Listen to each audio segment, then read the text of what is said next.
Hi, welcome to my fourth lecture on the Sicilian defense, where I'm covering the opening defense variations. And the Sicilian defense starts off by e4, c5, and then the open defense is knight f3. And then right now I'm still covering the variations that start with black playing d6.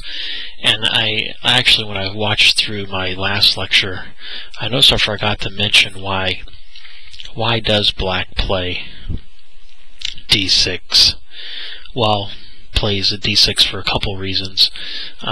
One is to control this e5 square, this dark square that I mentioned about how black will battle for the dark squares and white will battle for the light squares. So this d6 helps to control a dark square. It also prepares knight to f6. If you think about it, if black didn't play d6 first and just played knight f6 right away, then white would probably just push the pawn up, attacking the knight. And it also frees this bishop. So sort of threefold. Probably the main two is controlling the black square and then allowing knight f6. This is somewhat third in order for freeing the bishop. But last time I had actually covered the Najdorf variations and the classical variations, and now I want to try to cover maybe two more variations. Seems to be all that I can get through. So I covered, whoops, looks like I gotta move ahead with why that black played d6, and then the normal move orders were d4, c takes d4, knight takes d4, knight f6, knight c3, and then last time I covered the Najdorf, which starts off by a6, and then the classical variations, which start by knight to c6. So now I want to cover this move here, g6, which is called the dragon. So why does black do this, play g6? Well, it plans to play the bishop here, and then that way will be the bishop will sort of attack over here. Black will castle kingside, and then it will then start to move these pawns up.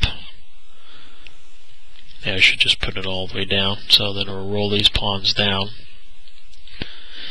and its queen will probably come out to like a5. So as you can see, black's aim is to get this bishop to tack along what they call the long diagonal and get its pawns rolling and have a queenside attack. And normally white will castle long and sort of do the same thing. It will also roll its pawns. It isn't really going to move its pawn up and put its bishop here, but it will castle long. So you can see this is going to be a dramatic fight where the players have castled opposite sides, and these pawns are going to storm down both sides to this attack. And the most common tactic that white uses against the dragon is called the Yugoslav attack, which sort of continues. Black plays g6, and then white will play like bishop e3, and then g7, and then f3, and this is sort of the beginning of the Yugoslav attack. Okay, so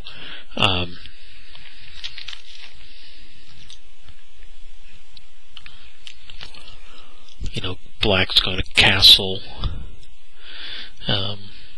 white's going to play its queen to d2 and castle long. So, and then both sides are going to throw their pawns down, and this is sort of a common tactic. So that's the dragon. Okay, let's back up.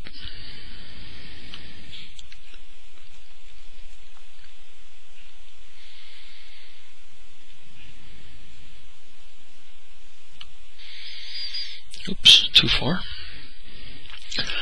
to this position. And let's move on to the Scheveningen. I'll just pronounce that one wrong, where it's black plays e6. So what is the idea behind this move? Well, black plants to castle king side, which is like in every Sicilian defense, and then black has what is called a small center, meaning the pawns aren't really out two squares away from the starting, but only one, and they control these two squares. So it's usually called a small center. And then this move allows some flexibility in sort of how it wants to break up the center. So later on, black has a choice of advancing either one of these pawns to help sort of attack the center. And then white has sort of a couple lines of attack. It can do sort of a classical variation. The Kersis attack, I think I called it the crease attack last time, and then the English attack. And the English attack is very similar. If you remember the dragon I just did, where with the Yugoslav defense, where white castles queenside and then attacks with these pawns up. The English attack is basically the same thing, but just for this variation. So let's just cover these quickly. So the classical variation starts off by bishop to. That's sort of what's called the classical. And then play could continue something like a6, the white castles, and the bishop e7, and then like f4, so on. And then maybe queen c7, stuff like this. This is sort of how with the classical Scheveningen, and I think that was correct, line. So let's back up a bit. We also have the choice of the Kersis attack, which actually starts off by boom, right away moving that pawn up. You can tell that pawn is just coming straight up. I'm going to dislodge that knight. So right away, white's already attacking black, so black play would probably continue like h6, and then h4, like knight c6, rook to g1, d5, like bishop b5. These are all pretty typical moves. Something like this. This is what the Kersis attack sort of looks like. So let me back up now to the English attack. So the English attack usually starts off by bishop to e3,